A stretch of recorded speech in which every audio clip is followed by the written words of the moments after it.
केलेलं आहे.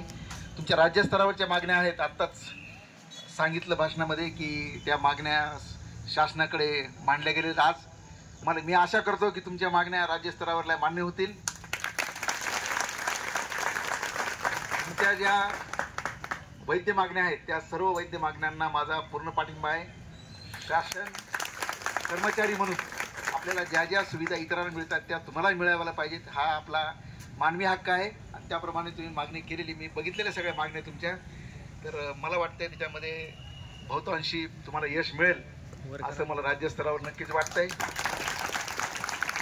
आपण सर्वजण आपत्कालीन व्यवस्थेत काम करतो.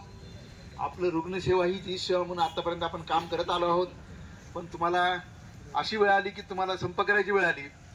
ही यायला नको होती पण आली आहे, ठीक आहे.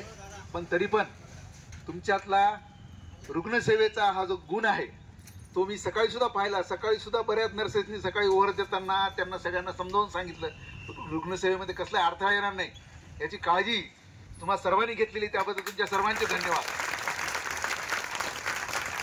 खूप चांगल्या पद्धतीने तुम्ही या जाताना आम्हाला जे काम हँडओव्हर केलेलं आहे ते अतिशय चांगल्या पद्धतीने आमच्या मुलांकडे आलेलं आहे.